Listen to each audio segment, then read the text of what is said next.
15h15, c'est l'heure d'accueillir l'invité d'ici matin, Yann Nastenet. Un job dating autour d'une table de ping-pong ou en haut d'une grande roue? Ah oui, les recruteurs ne manquent pas d'idées pour attirer des candidats. Bonjour Jean-Pierre Fabre. Bonjour Yann. Vous êtes vice-président du club Business Sarthe, créateur de la page Facebook Ça recrute en Sarthe et celle, plus récemment d'ailleurs, Entreprendre en Sarthe. On va y revenir. D'abord, que pensez-vous de ces sessions de recrutement, on va dire de plus en plus originales?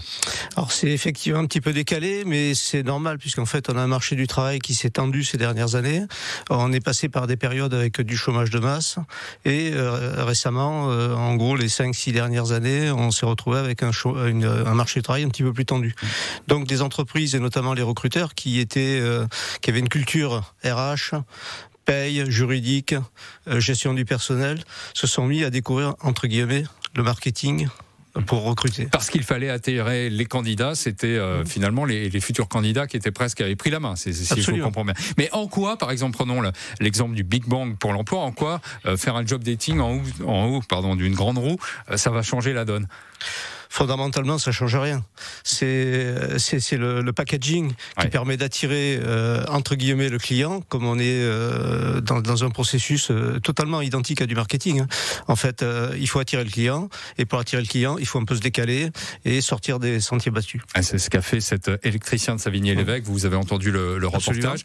Depuis qu'il a passé cette petite annonce humoristique, il recrute un électricien. Apparemment, ça marche. Il a des candidatures. C'est pas un peu aussi osé? Il est passé par ça recrute en Sarthe, par la page Facebook. C'est pas un peu dangereux aussi pour les recruteurs, parce que là, finalement, on peut avoir aussi toutes sortes de candidatures. Il va falloir faire le tri après. C'est le problème, c'est-à-dire que effectivement, les réseaux sociaux, c'est extrêmement puissant. C'est puissant du côté positif parce que je vois des entreprises qui déposent leur annonce sur Ça recrute en Sarthe et qui reçoivent des candidatures. Après, il faut être capable de les traiter.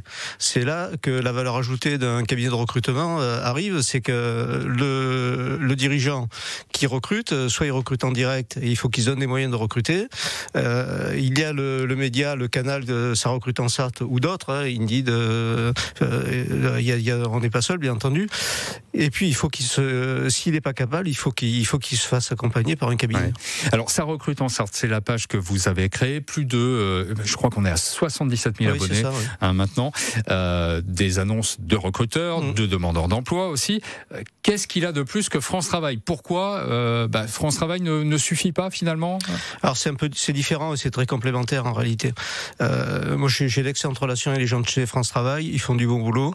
Après le boulanger du coin, l'électricien, le couvreur qui recrute quelqu'un tout de suite, il a besoin de quelqu'un pour la veille pour le lendemain, il a une défection dans son équipe. France Travail, c'est pas très bien adapté. Pourquoi? Parce que les réseaux sociaux, c'est de l'instantané. C'est de l'instantané. Le chef d'entreprise, il rédige son annonce, il passe une image, et 5 minutes après, il commence à recevoir des candidats. Donc c'est plus adapté pour des petites structures, c'est ce que vous dites?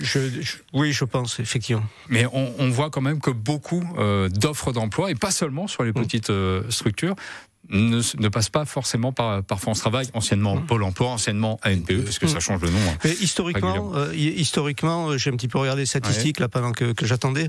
Historiquement, les France Travail et les cabinets de recrutement couvrent à peu près entre 25 et 30% du marché. Ah oui, c'est tout. Donc l'underground a toujours représenté ce qu'on appelle l'underground, donc le marché souterrain, a toujours représenté aux alentours de 60% des offres.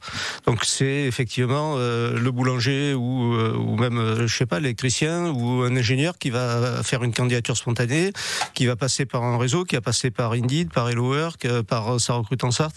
Et ça, c'est l'underground, ça a toujours existé et ça existera toujours. Et les réseaux sociaux permettent ça. Il est 7h48, notre invité ce matin est Jean-Pierre Fabre, lui qui est vice-président du club Business Sarthe, créateur de la page Facebook Ça recrute en Sarthe. Justement, Ça recrute en Sarthe, et pourtant notre département affiche le taux de chômage le plus élevé de la région, aux alentours de 7,2% au deuxième trimestre 2024. Pourquoi on n'arrive pas à baisser encore ce nombre de chômeurs, alors qu'il y a des offres d'emploi, apparemment. C'est structurel.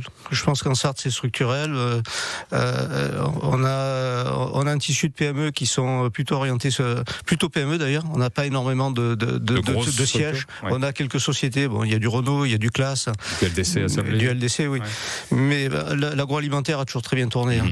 Mais au-delà de ces leaders et qui sont que l'on a toujours un petit peu que l'on met en avant, le reste, c'est quand même un tissu de PME sous-traitante. Donc avec une forte réactivité dans un sens ou dans l'autre. C'est-à-dire que dès que le marché repart, ils ont tendance à recruter plutôt en intérim, en CDD, etc. Et puis dès que ça descend, c'est le phénomène inverse. Donc on ne pourra jamais abaisser ce pourcentage au-dessous de 5% a priori. Je pense que c'est difficile. On a des pôles effectivement en Sarthe, la Ferté-Bernard, Sablé qui tournent très bien. Et après par contre le chômage en Sarthe est surtout tiré par le Mans et une population peut-être un peu inqualifiée sur le Mans. Alors vous avez créé une deuxième page Facebook qui s'appelle Entreprendre en Sarthe. Alors elle s'adresse du coup aux recruteurs. Ou pas seulement? Non, ça ne s'adresse pas qu'aux recruteurs, ça s'adresse à tous les entrepreneurs, entreprises, tous ceux qui sont liés en fait au développement de l'économie, enfin intéressés par le développement de l'économie dans le département. Oui, les porteurs de projets, ça peut être... porteurs de projets, structures. Et qu'est-ce que ça a de plus justement de passer par votre page Facebook? C'est un concentrateur d'informations économiques, et puis l'idée c'est également que ça serve de passerelle d'échange entre un porteur de projet qui cherche quelque chose, qui cherche des partenaires, qui cherche à vendre son entreprise, voilà. Donc l'idée c'est ça, ça recrute en Sarthe mais pour l'économie. D'accord, une sorte de catalyseur de mise en synergie. Merci beaucoup Jean-Pierre Fabre d'avoir accepté l'invitation de France Bleu Maine. Je rappelle que vous êtes vice-président du club Business Sarthe et créateur de ces deux pages Facebook, Ça recrute en Sarthe et Entreprendre en Sarthe. On a mis les liens et on mettra les liens sur la page Facebook de France Bleu Maine. Merci à vous. Merci, bonne journée. Il est 7h51. Un petit mot du trafic